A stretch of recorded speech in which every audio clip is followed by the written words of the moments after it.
இபிஎஸ்ஸிற்கு எதிராக அளித்துள்ள புகார்கள் மீது நடவடிக்கை எடுக்க கோரிய வழக்கில் நாளை உச்சநீதிமன்றம் உத்தரவு பிறப்பிக்க இருக்கின்றது. முக்கிய செய்தியாக பார்த்து வருகிறோம்.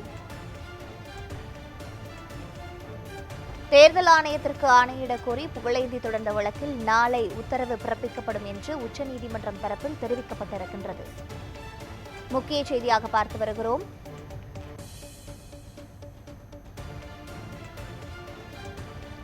அதிமுக 2 அணிகளாக உள்ளதா? இருதரப்பும் அதிமுகவை உரிமை கோருகிறார்களா? நீதிபதி கேள்வி எழுப்பியிருக்கக்கூடிய சூழலில் நாளைய தினத்தன்று உத்தரவானது பிறப்பிக்கப்படும் என்று அறிவிக்கப்பட்டிருக்கிறது. மேலும் கூடுதல் விவரங்களோடு இணைப்பில் இருக்கிறார் நமது செய்தியாளர் டார்வின். அவரிடம் கேட்கலாம். டார்வின், வணக்கம்.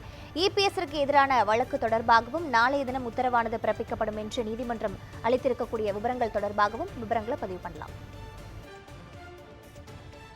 மக்களவை தேர்தல் நெருங்கியுள்ள நிலையில் எடப்பாடி பழனிசாமிக்கு எதிராக ஆணையத்தில் வழங்கப்பட்ட புகார்கள் மற்றும் மனுக்கள் தொடர்பாக நடவடிக்கை எடுக்க வேண்டும் என கூறி அதிமுகவுடைய முன்னாள் உறுப்பினராக இருந்த புகழேந்தி ஒரு டெல்லி உயர்நீதிமன்றத்தில் ஒரு மனுவை தாக்கல் செய்திருந்தார். குறிப்பாக அவர் பார்த்து கூறியது என்னவென்றால், அதிமுகவுடைய பல்வேறு வழக்குகள் என்பது நீதிமன்றங்களில் நிலுவையில் இருக்கிறது. எனவே இந்த விவகாரம் தொடர்பாக தேர்தல் ஆணையத்திற்கு ஒரு உத்தரவை பிறப்பிக்க வேண்டும். தேர்தல் ஆணையத்தில் நாங்கள் சின்னம் தொடர்பாக ஒரு மனுவை அளித்திருக்கிறோம். ஏனெனில் ஒரு வேட்பாளர்களுடைய படிவத்தில் கையெழுத்து போடுவதற்கு எடப்பாடி பழனிசாமியை அனுமதிக்க கூடாது. ஏற்கனவே ஒரு இடைத்தேர்தலில் தமிழ் மகன் ஹுசைன் அவைத்தலைவராக இருந்தார். அவர் கையெழுத்திட்டிருந்தார். எனவே அது போன்று ஒரு நடுநிலைமையான ஒரு ஆட்களை வைத்துத்தான் கையெழுத்திட வேண்டும். எனவே இந்த விவகாரத்தில் ஒரு உத்தரவை பிறப்பிப்பதற்காக தேர்தல் ஆணையத்திற்கு அறிவுறுத்தல் வழங்க வேண்டும் என்பதுதான் மனுவாக இருந்திருந்தது.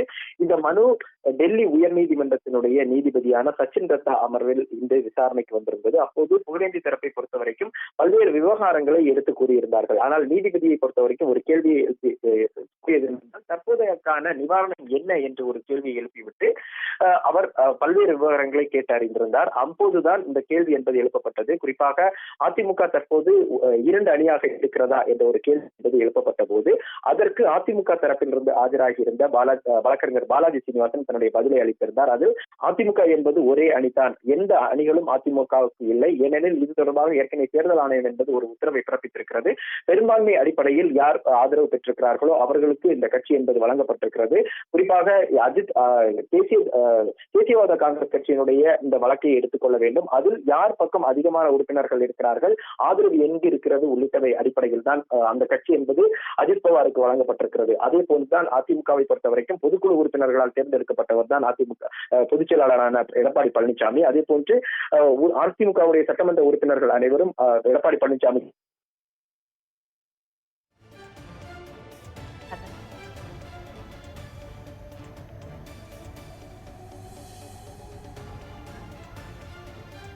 விவரங்களுக்கு நன்றி டார்வின்.